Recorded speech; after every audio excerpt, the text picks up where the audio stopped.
عطا میری ہے۔ فانطلقا، پھر چلے، حتی اذا اتیا اہل قریۃ استطعما اہلہا، اور جب یہاں تک کہ وہ پہنچے ایک بستی والوں کے پاس، وہاں انہوں نے ان سے چاہا کہ وہ انہیں کھانا کھلائیں، مسافر جیسے ہوتے ہیں، بھائی ہم لوگ آئے ہیں، مسافر ہیں، آپ کی بستی میں آئے ہیں تو ہمیں کھانا کھلائیے۔ فابوا ان یضیفوہما، تو وہاں کی بستی والوں نے، وہ ایسے کچھ کٹھور اور شقی لوگ تھے، انکار کر دیا ان کی ضیافت سے، انہیں کچھ کھانے کو نہیں دیا۔ فوجد فیہا جدارا، وہاں انہوں نے دیکھا ایک دیوار، یرید ان ینقضہ، کہ بالکل گرنے کو ہے، ٹوٹنے کو ہے، گرنے کو ہے۔ فاقامہ، تو وہ حضرت خضر نے اس کو سیدھا کر دیا، بنا دیا اور سیدھا کر دیا، مضبوط کر دیا۔ قال لو شئت لاتخذت علیہ اجرا،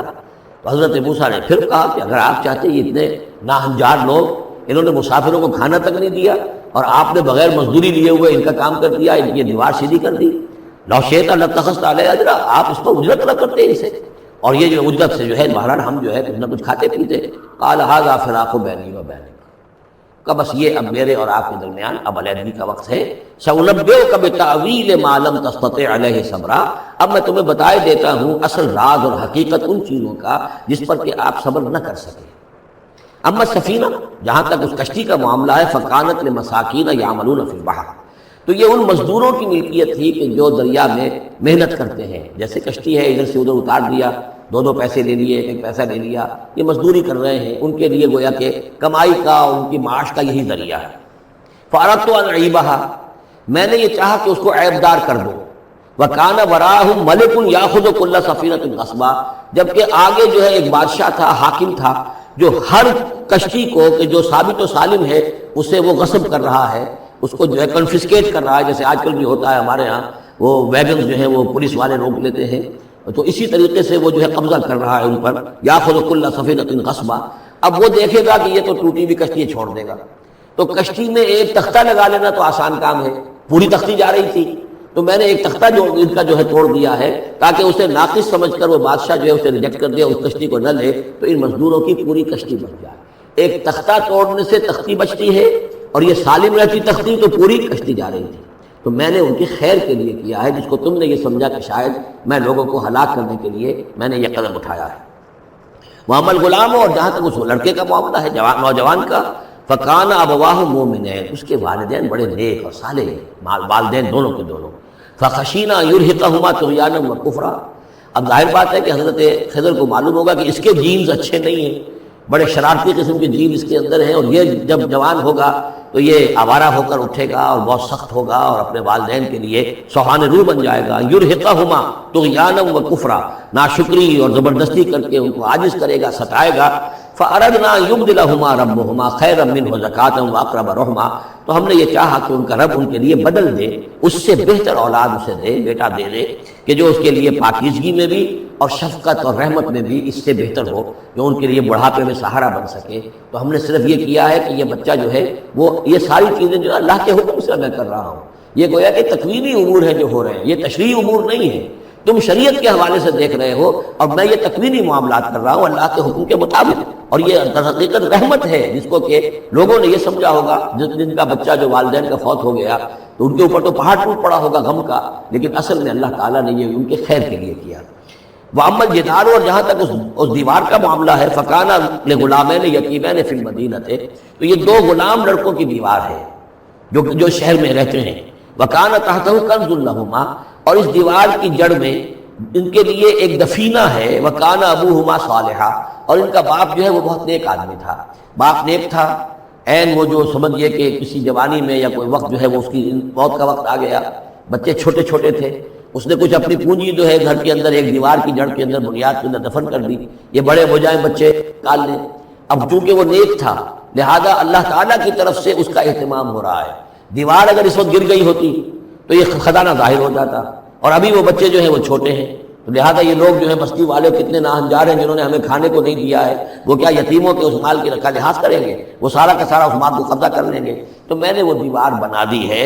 کان ابوہما صالحا، ان کا باپ بہت نیک آدمی تھا۔ فاراد ربک یبلغ اشدہما، تو آپ کے رب کا یہ فیصلہ ہوا کہ یہ دونوں بچے جو ہیں اپنی پوری جوانی کو، پختگی کو، بلوغت کو پہنچ جائیں، ویستخرجا کنزہما، اور پھر وہ اپنا خزانہ نکال لیں۔ رحمتا من ربک، یہ تینوں امور آپ کے رب کی رحمت کا منظر ہے۔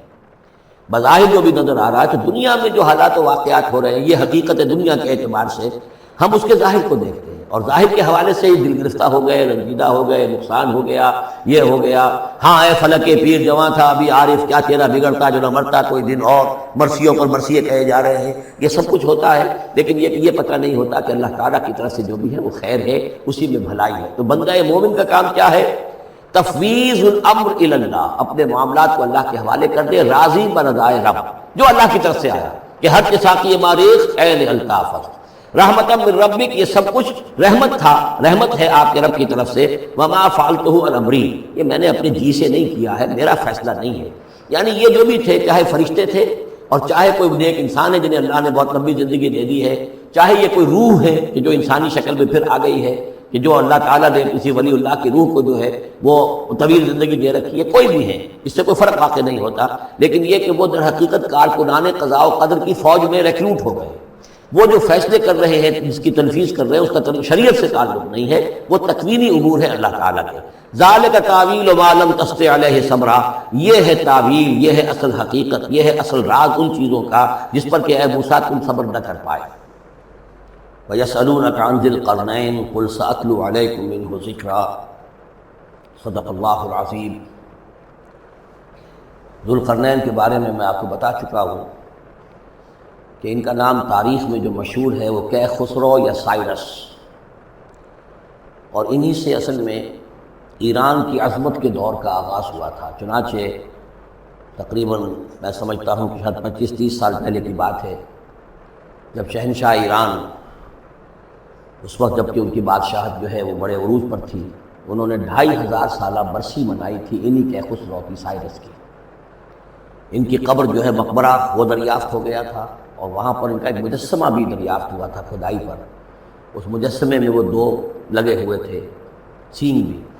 اس موضوع پر سب سے پہلے مولانا ابوالکلام آزاد مرحوم نے، جو اپنی ترجمان القرآن کے نام سے انہوں نے مختصر ترجمہ اور تفسیر لکھی ہے، اس میں بڑے تفصیلی نوٹس لکھے ہیں۔ سب سے پہلے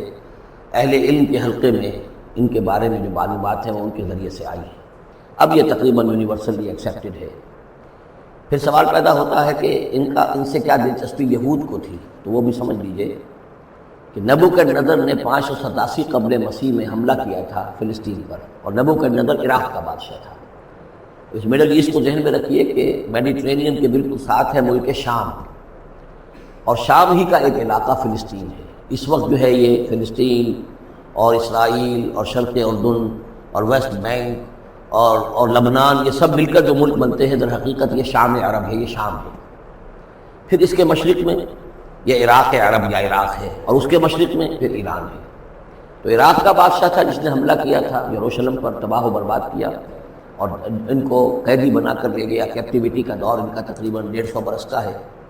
لیکن اس عرصے میں ایران میں یہ شخصیت ابھری کہ خسرو کی یا سائرس کی۔